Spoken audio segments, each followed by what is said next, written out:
Hi, everyone. This is Rosie from the Whitepaper Reading Club. Today we have Liquefaction, a research project from Cornell Tech. We also have the team from Oasis, who's been supporting the development for Liquefaction.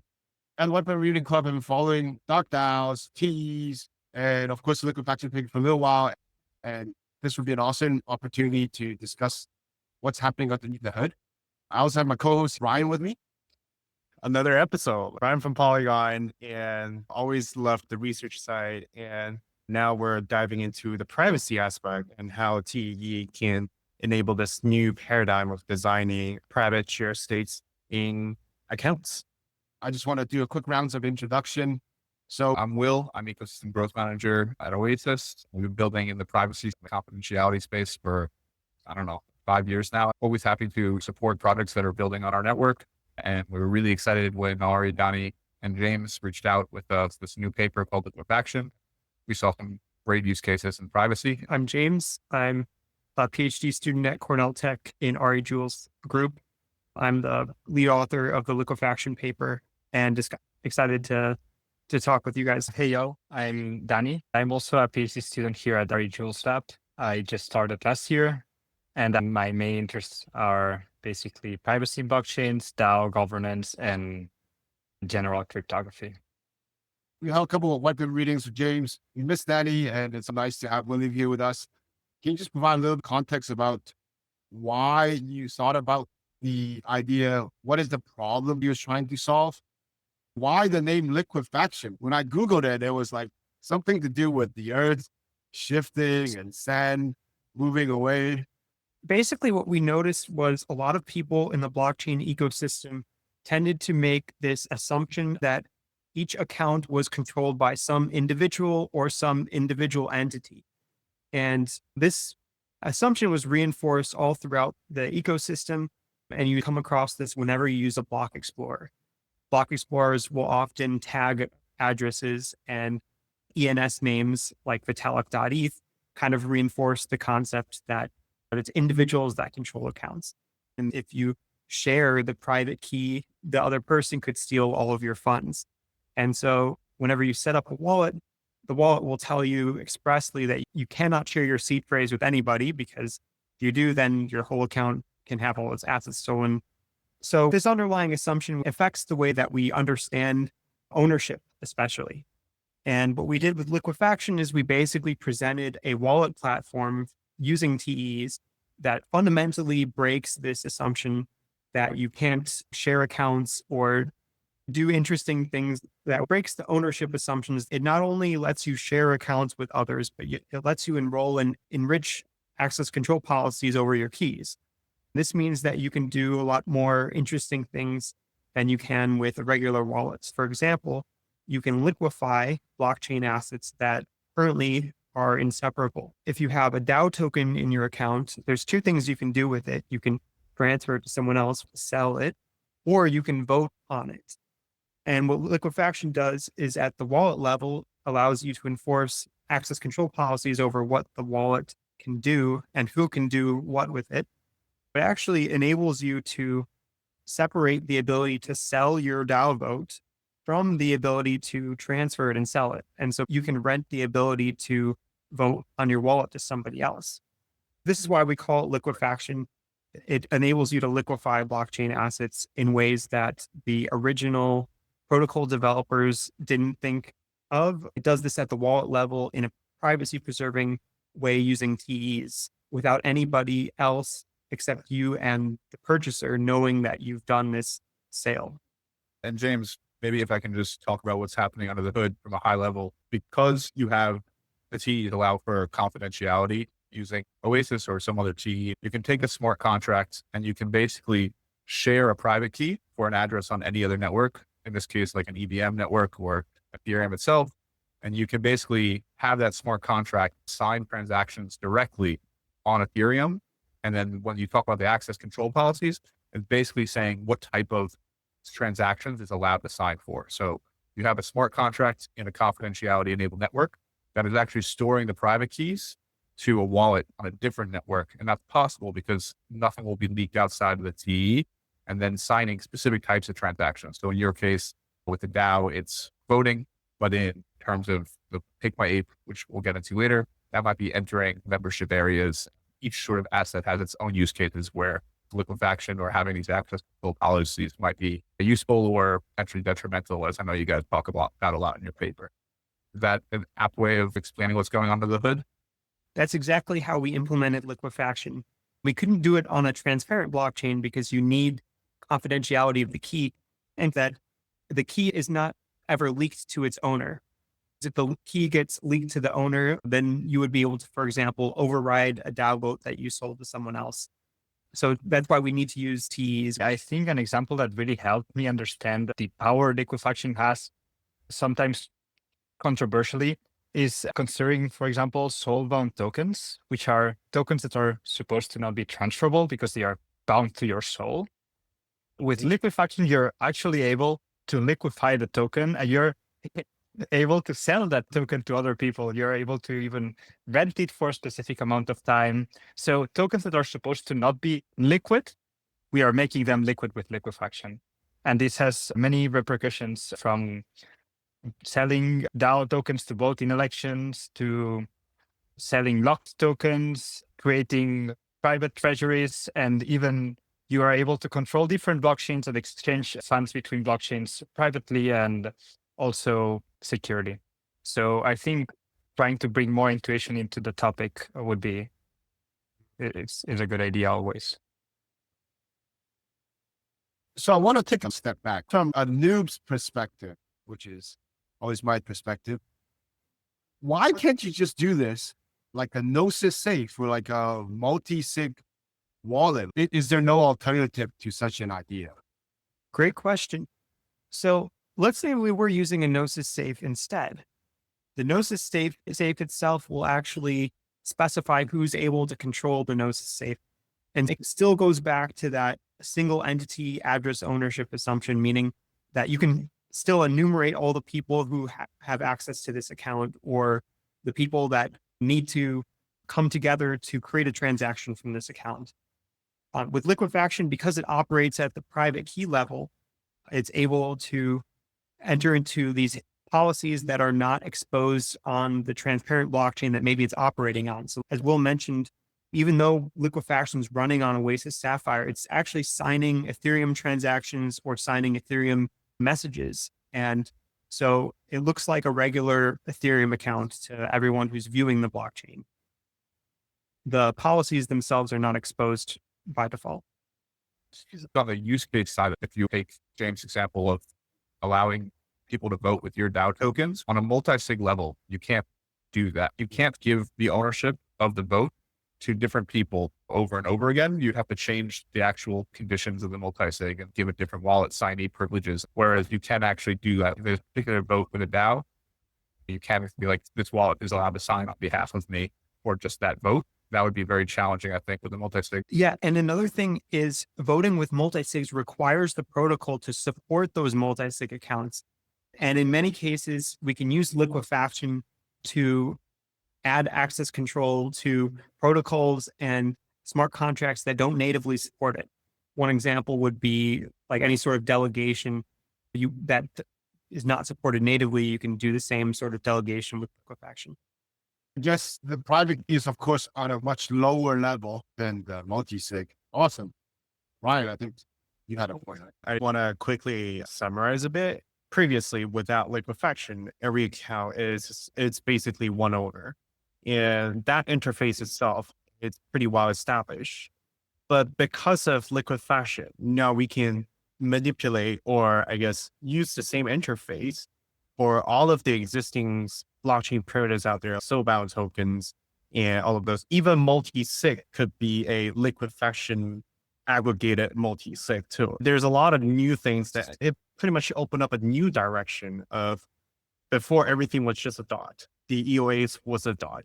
Now that dot became a cluster. It could become a cluster itself. And this perfectly aligns with some of the privacy approaches that previously Ethereum has been exploring, which is all the privacy pool mechanism and all the tornado cash. It's all about having all of those things mixed into one account or one address and then eventually having its own state or internal accounting. And then when it wants to bridge out to a public state, then it exits the account. Layer 2 could be one example where it just holds a huge chunk of balance. Everything happens inside layer 2. Layer 1, it doesn't really affect layer 1. But if I mirror this concept to liquefaction, it's very similar. But then here comes the question for that, which is in a liquefaction's perspective, say if if there's 10 account owners of this EOA liquefaction trust, then how do you keep track of the account states? Because obviously you're not going to make it publicly available on Ethereum. And I assume it has something to do with usage of Oasis, or you store it by storing on Oasis a commit or Merkle tree or Merkle root. I wonder how that's done. That's a really good question, Brian. I really like the analogy to Tornado Cash that you made, because actually it's pretty similar in what Tornado Cash does. Is basically it centralizes all the logic into one account, which is represented by a smart contract. And then using some ZK primitives, you're able to deposit and withdraw cash. The thing that makes liquefaction more powerful is that we are not using ZK anymore, because it's quite expensive, it's restrictive, and also needs to be implemented beforehand. Instead, use smart contracts as a organization mechanism and access control policy implementation. How do we do that? Instead of having a smart contract on Ethereum with some logic on top of ZK proofs, we use D-based blockchains and implement all the access control logic with using smart contracts. I'll let James explain a bit further. So the access control happens at the signature level. If you want to get a transaction from a liquefaction wallet, the liquefaction wallet will check to see what policies are enabled for your current wallet and whether you're able to sign this message. When it comes to sharing a single Ethereum address, the access control policy might, for example, see how much funds you in particular own in that wallet, and won't let you sign a transaction that's larger than the amount that you. And we actually go pretty deep in the paper about how you'd create an Ethereum transaction policy itself, because you have to do nonce management and some other things. You also have to, basically, you don't want other people to deny you service to creating transactions. So it's another consideration. But when a transaction is finally landed on chain, in order to increment the nonce in this access control policy, letting you sign these Ethereum transactions, you do have to submit basically a Merkle proof that the previous transaction happened. And that's how we control Ethereum transactions specifically. What the trust execution environments mean is that it can function the same way that account is managed on Ethereum on Oasis, but it can be managed confidentially. So I think with ZK, there's a lot of improvements right now to shared state. But right now with TE, it's pretty simple. Everything is encrypted on the input side. It goes into the TE black box, gets decrypted, and then runs just like a normal EVM transaction where it was shared state. And then on the output side gets re-encrypted again. I think that's what's happening on the Oasis layer. Yes. So I'll just mention that what Will's saying is basically when you want to sign a transaction, you're making this end-to-end encrypted call into the TE to sign the transaction message, and then it will, through that same channel, send you the signature for it. And then now you can broadcast the transaction on Ethereum like you would usually. I see. So in this case, to recap that, it's basically from a user's perspective, I am basically using my wallet, or assuming the Oasis side is also using the same wallet. I'm using my wallet to create a signature based on my wanted parameters on Oasis blockchain first, which is a transaction itself, or it's a transaction. Yeah. So it's actually an off-chain call, because Oasis allows us to make free off-chain calls for transactions that don't need to modify the blockchain state on Oasis. We can do this off-chain call for free, and that also requires some authentication. So I see. So even if it's a TE-based view function, you can still do it free. That's the feature of Oasis. So you can do it on Oasis, get the signature, and then you exactly. And we even created a Wallet Connect interface. Dani did that actually, and it lets you basically use regular dApps and interact with them as you usually would. And then the liquefaction wallet will enforce the access control policy. So you wouldn't be able to get signatures for transactions or messages that you weren't allowed to sign. So that being said, that means technically anything, any sort of a validation logic or access control logic that you can implement in smart contract can basically be implemented in liquefaction, because that's what Oasis blockchain enables. Even Also, goes beyond that, thanks to these new T-based like containerization. Maybe Will can explain more about this, but Oasis has Raffle, and Follow Network has its own, what's it called, the D-stack. And that enables even more expressive policies to be carried out through, like, not on the blockchain through smart contracts anymore, but through this kind of trusted container running an even more expressive application. Yeah. So, I mean, let me just understand very quickly first, and then I'll jump to Will. So in this case, you're not using the Oasis chain, like you're not using any specific state that's stored on Oasis, but rather you're using Oasis almost as like a TE cloud in some sense to manage keys and to build up the signatures. Is that correct for this specific use case? So actually we do use the Oasis blockchain, and all of that we've written so far has been directly smart contracts, but we haven't actually written any Raffle or DStack applications for liquefaction yet. But we just see the vision that there's like a whole lot more expansive like policies that you can write thanks to these T containers. so Oasis has two different products. We have Sapphire. We have Sapphire, the blockchain, and then we have what we call runtime off-chain logic, Raffle.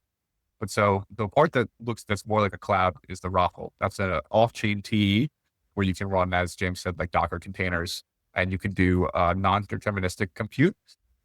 You can't do on a blockchain because blockchains must be deterministic.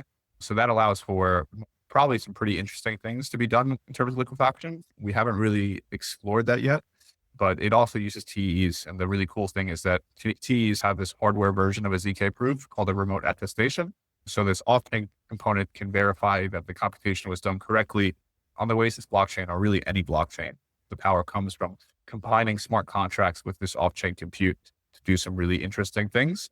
To put an example of that I just came up to my mind, you could, using liquefaction, Raffle, Sapphire blockchain, and Ethereum, for example, all together, you could make a Minecraft game that the owner of a specific object can vote on proposals on a DAO. And then whoever is able to get the object is able to vote on the DAO. And you can run anything you would run in a regular server and define access control logic on top of these kind of goofy properties that you can think of. Actually, Minecraft has a very strict anti-blockchain policy.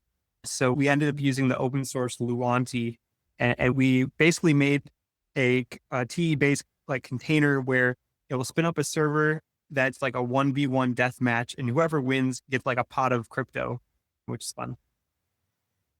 So that's pretty cool. I think layered is though, it's like we have Ethereum at the very bottom as this settlement or this sort of, because right now we were talking about just access control and wallet. Now it sounds like it's app chain and all of these like different, like it holds its own state and then you can run its own sort of logics on top.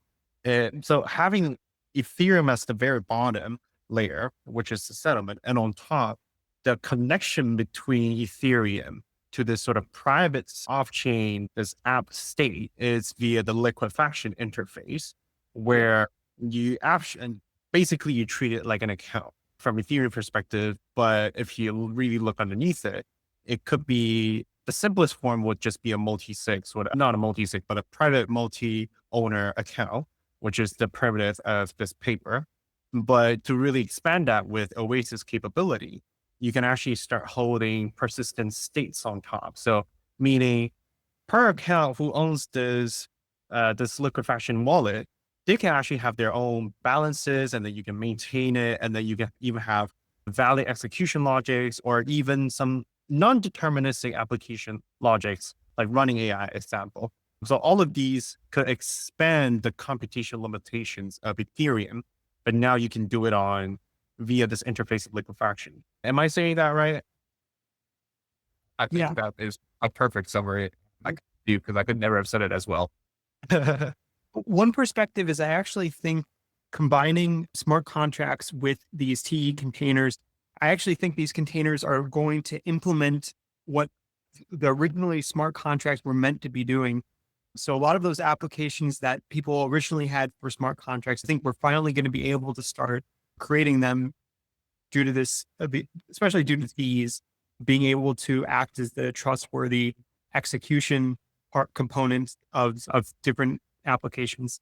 And a lot of the criticisms of regular blockchains like Ethereum is that they're really compute limited, and T's just are a way for us to much more easily have all these super expressive applications integrated with the financial settlement layer of the blockchain.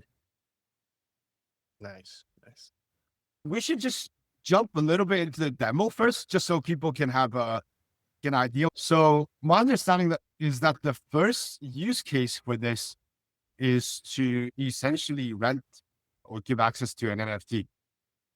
We created this Take My Ape demo, and it actually allows you to become the owner of a Bored Ape NFT. And it enables you to do a lot of cool things, like you actually become a copyright licensee of the image, and you get to go into any of the exclusive BASI only member areas and join their Discord. Usually when you use Liquefaction, it's all about sharing the same account. But what Take My Ape does is actually a little bit different. We thought it'd be more fun for people to actually hold the ape and have a history of having the ape transferred to them in an account that they can eventually have full access to. And so with Take My Ape, you'll literally be signing a transaction from the current holder's account, and it will transfer the ape into an encumbered account that's a Liquefaction wallet that you control. And so when the ape gets transferred into your account, I'm sure their Discord will eventually kick out the last person who had it and then enable you to join it. I see. So there's like a separate wallet that you have to create first. Yeah, you create your own encumbered wallet. So again, that's our term for the Liquefaction wallet, because it encumbers what you're able to do with it.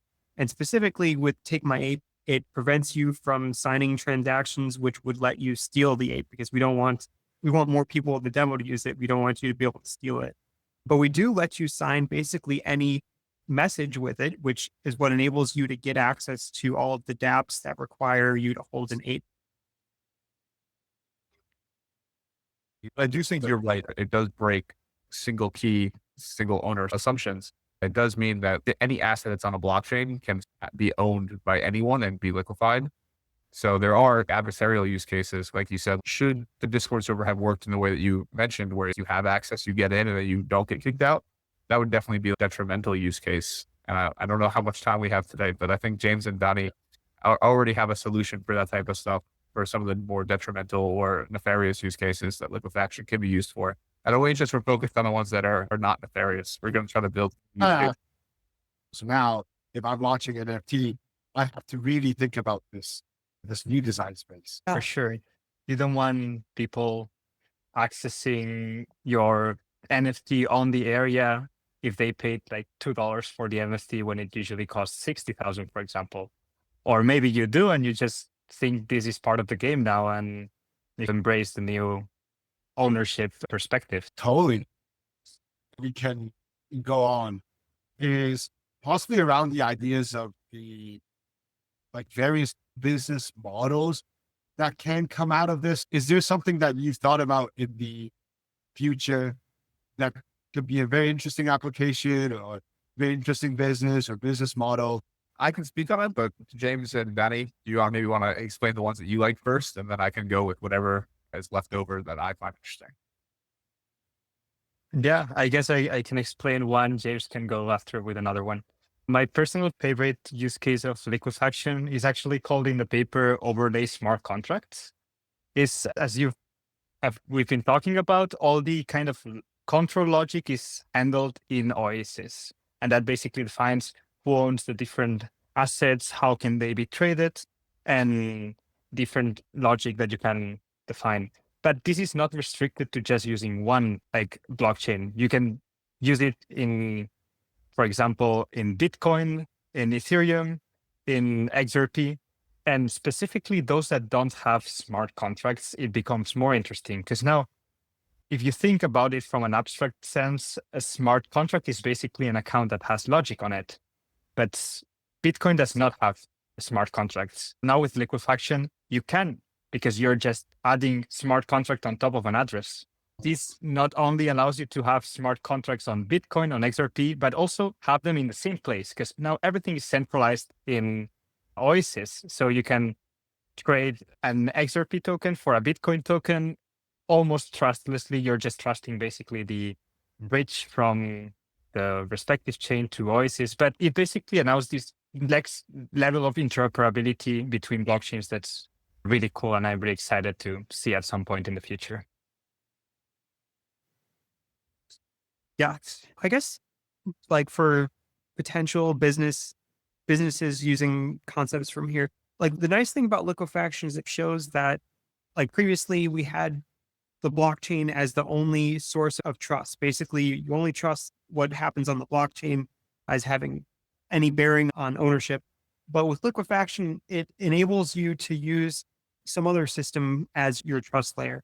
And so I think there'll be a lot of opportunities in creating more trustworthy things that look like centralized exchanges that will have all the benefits, except you can trust it more and you don't have to worry about the assets being traded without your knowledge or getting hacked somehow because a multisig like problem, stuff like that. We see more like through liquefaction, there's more opportunities for building trustworthy systems than before. Even those that were previously centralized, we can probably decentralize them a lot more easily through concepts like liquefaction. The cross-chain stuff is really interesting. So they already mentioned like how you can build a decentralized exchange that's cross-chain in nature that operates like a centralized exchange. So I won't go any more into that. We have one project right now who's looking to build it on top of vested tokens. So basically allowing credited loan agreements for tokens that are still vesting at this time. Basically, yeah, the issue with that in current day is if you have a vested token, it's attached to some wallet. Like that wallet is going to receive that token. So how do you like liquidate someone's vested tokens? Because it's going to go to that wallet. So you can't really take out loans on that the way that you would on Aave. But if you use liquefaction, you can say, first it starts off as saying 100% of these tokens are going to go to wallet A, but then some access control policy can say, actually, it's going to send them to wallet B who made this loan. And then the wallet A got liquidated using the liquefaction primitives where you have access control policies to the private keys of a particular wallet.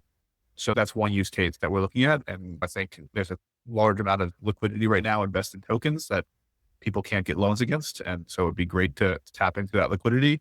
And it operates more like traditional finance in that sense, where you can have OTC deals on stock or things of that nature, which is not liquid yet.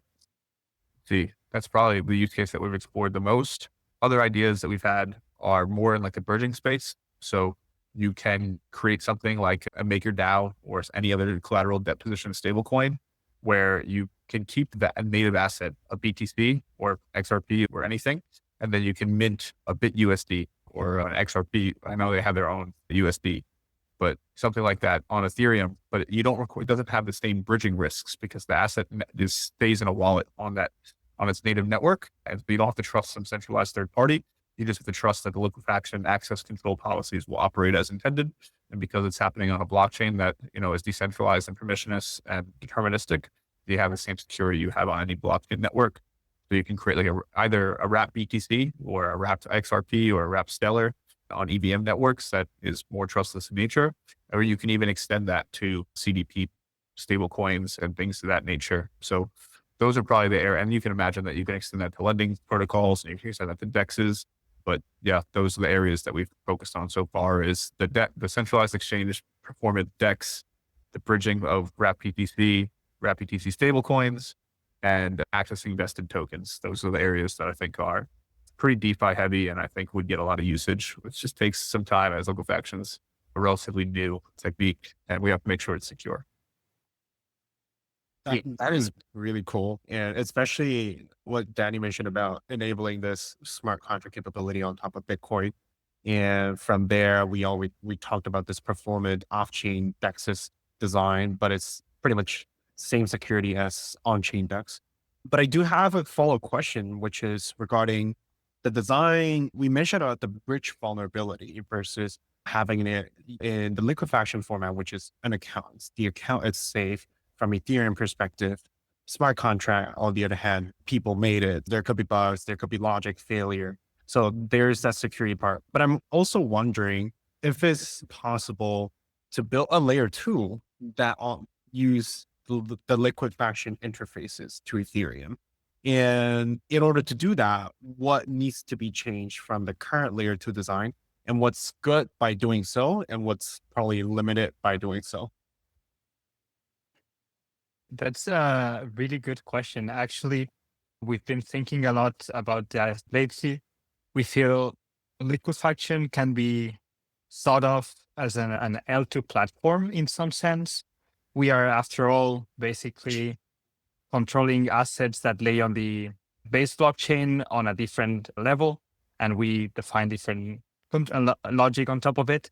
The thing I think that distinguishes liquefaction from other L2s is basically that the assets in the base blockchain, when they are sent into the L2 to be traded or to be used for whatever, they still have the properties they used to have in the base blockchain.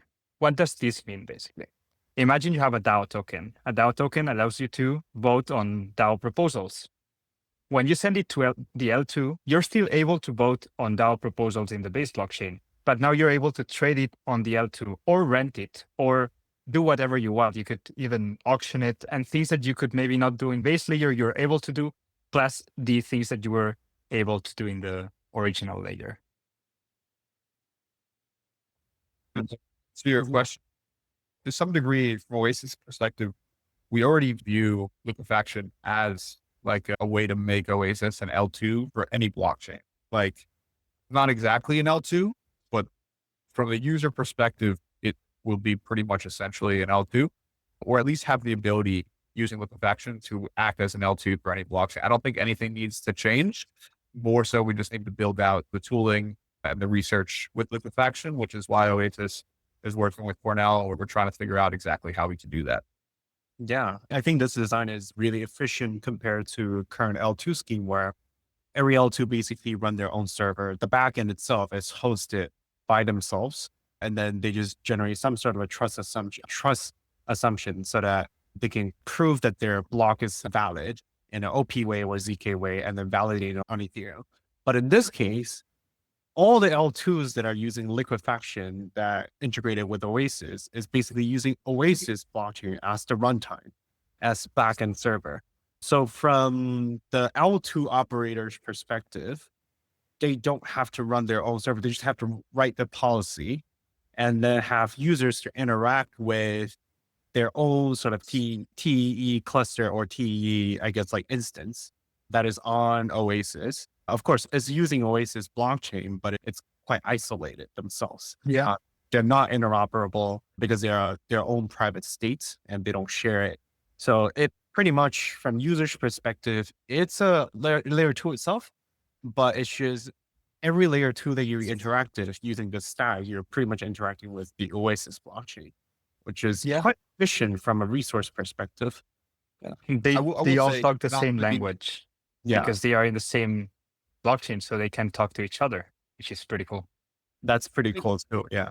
What I would say is it's not going to be as performant as some of the layer 2s. Like, I know they can hit 10,000, 20,000 transactions per second. Oasis, it's decent for the time that it was built, but it's going to be 600 to 1,000, something like that. But also, there's some other optimizations you can make, because if you're doing accounting for like wallets, there are times where like you can cross out transactions that occur and things of that nature. So if you're just having this smart contract to update state, like, you can make some optimizations there. The concept, the mind map of layer 2 itself, the design, the paradigm of layer 2, honestly, is just an off-chain computation, and that has states.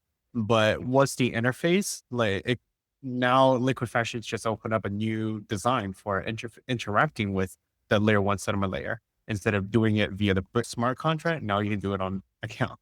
Maybe, who knows, in the future, you can just do it And one. drastically expands, at least maybe drastically, in my opinion, drastically expands what can be done on the layer 1 too, by separating the access controls.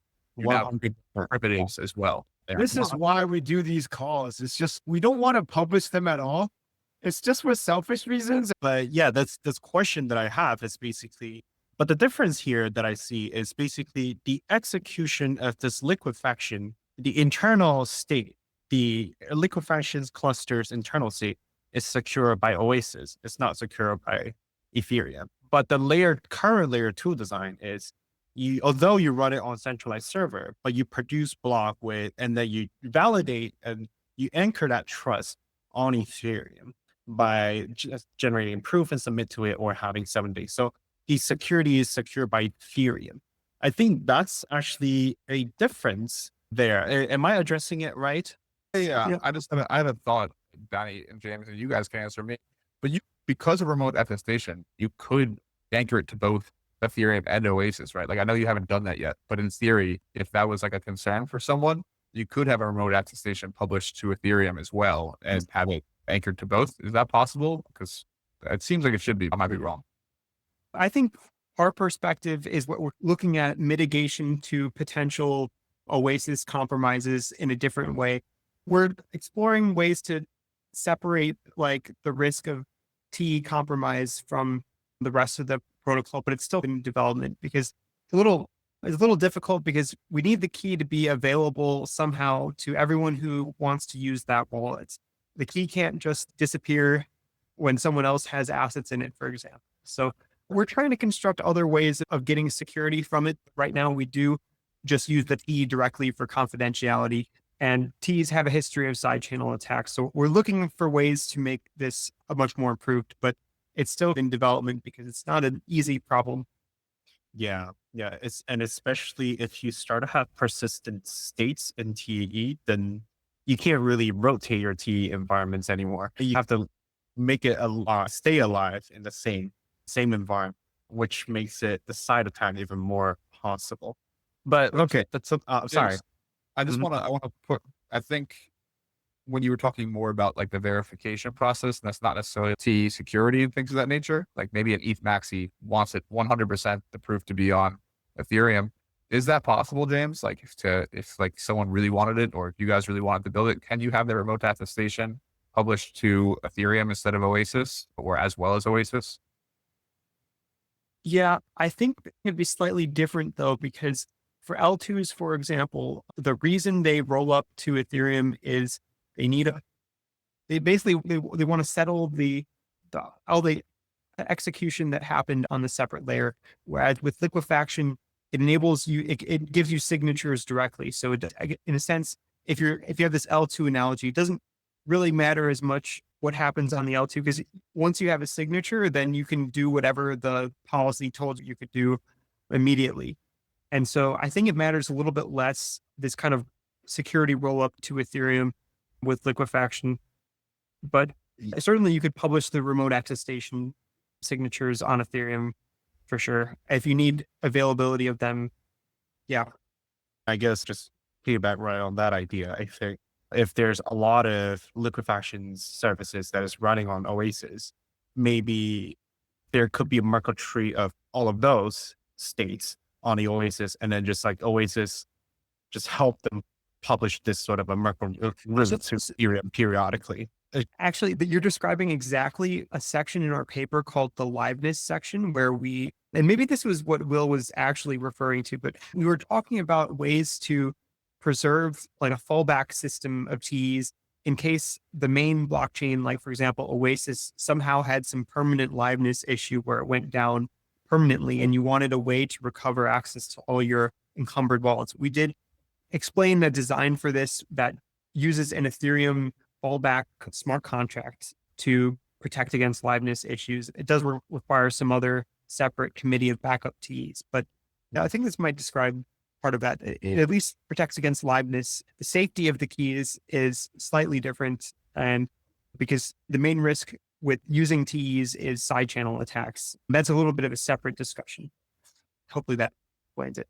Yeah, that is cool. I think a lot of layer 2s are also going through this challenge of implementing this sort of forced exit routes. There's different ways to go about it, but I think this is a pretty cool approach too.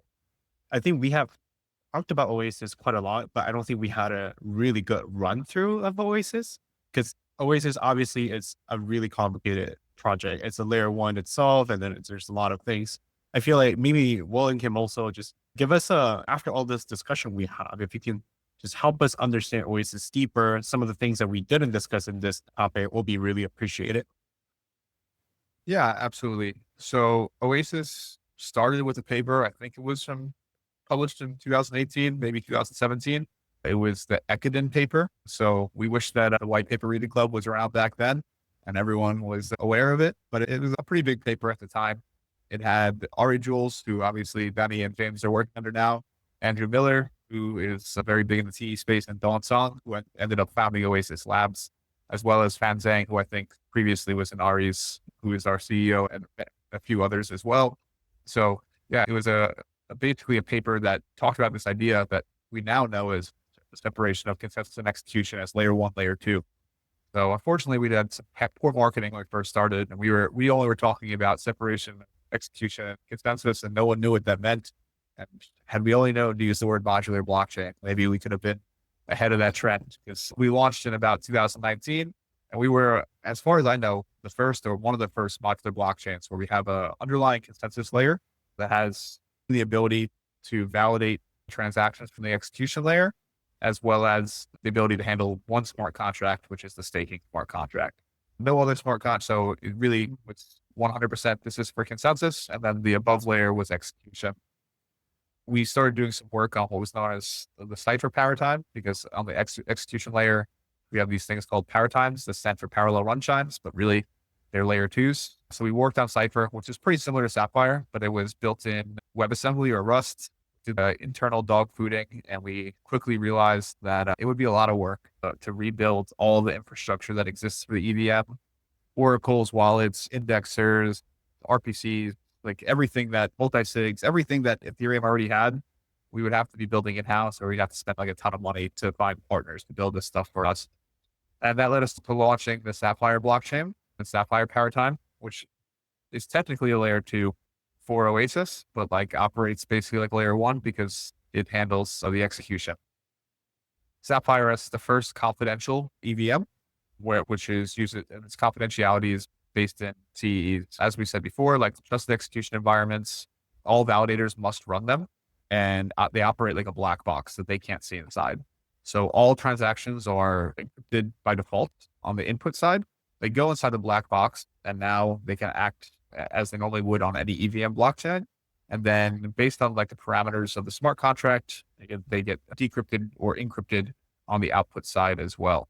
So this allows us to build really cool applications. We have one called like Illuminex, which is traditional Uniswap v2 fork that has the ability for confidential swaps, but you also then can still emit events so that we can calculate what the liquidity pool's volume is, as well as how much liquidity is in the pool and things of that nature.